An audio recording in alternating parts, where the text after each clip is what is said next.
Hey Game of Thrones and House of the Dragon fans, before we dive in, don't worry, this is a 100% spoiler free. I'm not giving away any twists, deaths, or tournament secrets.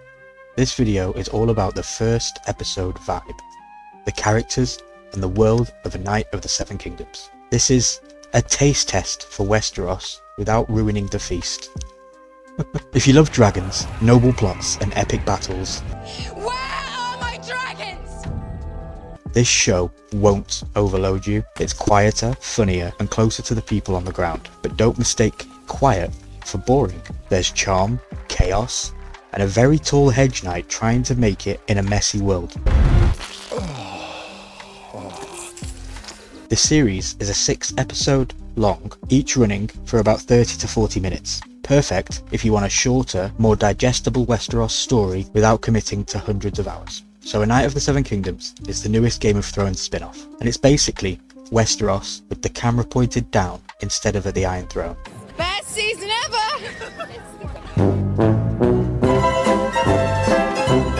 Season 1 is based on George R.R. Martin's novella The Hedge Knight, and episode 1 is called The Hedge Knight. Straight to the point, right? They're not wasting time.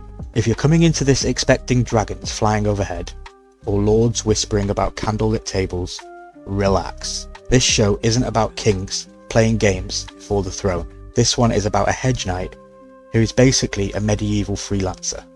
No castle, no guaranteed meals, sometimes literally sleeping in hedges.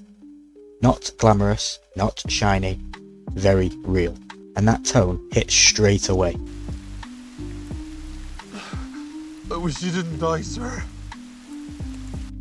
This story is set about 90 years before Game of Thrones, and roughly about 80 years after House of the Dragon. The king on the throne currently is Daeron Targaryen II, and dragons are extinct. Gone. Finished. They ask you how you are, you just have to say that you're fine when you're not really fine, but you just can't get into it because they would never understand. It's a quieter Westeros, but if you know this world, quiet never seems safe for long.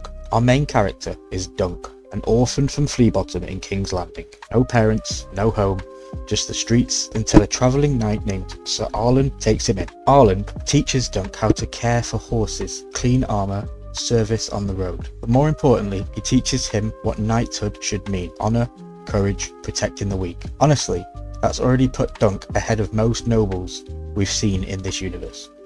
Arlen becomes the closest thing Dunk has to a father, and then, on the way to a tourney at Ashford, Arlen dies. No glorious battlefield, no heroic final speech, just sickness on a muddy road. And suddenly, Dunk is alone. No master, no job, no direction, just 3 horses and a sword. You could almost feel Dunk standing there thinking, what now? He could sell the horses, join the city guard, live a quiet, safe life, but instead he decides to go to the tournament and become a knight himself. Cue heroic win, dramatic stunts, music rising, and then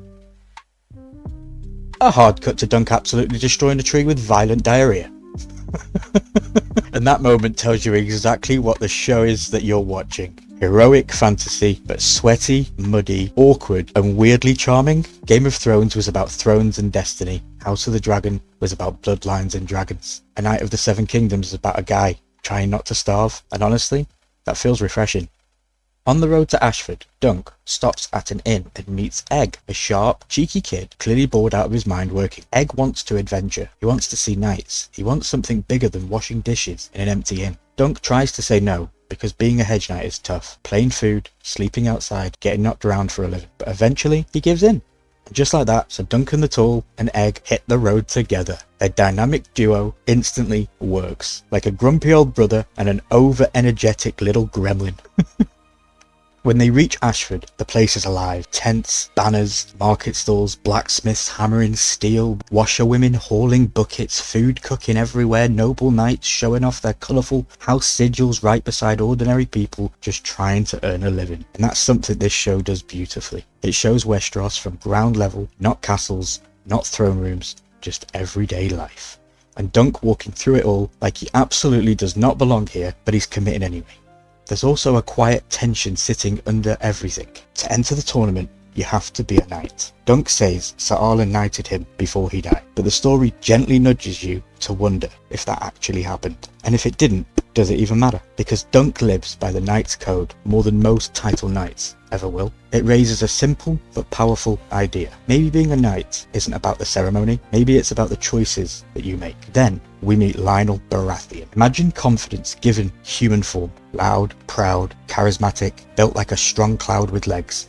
He takes one look at Dunk and immediately likes him. They drink together, they dance together, they stomp on each other's feet like absolute maniacs. And Lionel gives Dunk one piece of advice. The gods made you tall, so be tall. In other words, stop hiding and own yourself. And Dunk takes that to heart. He chooses his full name, Sir Duncan the Tall. Not just Dunk, not just an orphan, a knight with an identity. For the first time, you really see him believe it. But then, reality kicks the door in. If Dunk loses his first joust, he loses everything. Horse, armor, sword. For noble knights, losing is embarrassment. For Dunk, losing means he's finished. No gear, no work, no food. And that's the emotional hook of this story. The rich fight for glory, the poor fight for survival. Same battlefield, completely different stakes. By the end of the episode, Dunk and Egg sleep under a tree. No tent, no comfort, just open sky.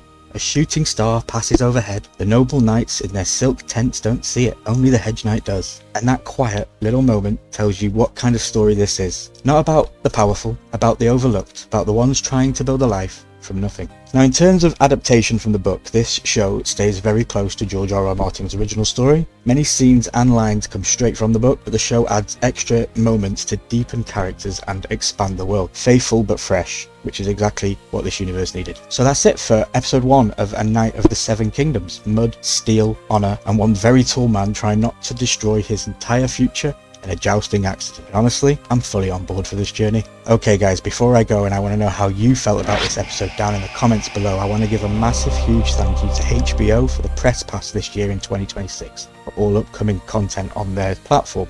It's always a pleasure to be recognised by the team who brought this incredible world to life on the big screen, and thank you for the high definition photos that you provided for this episode.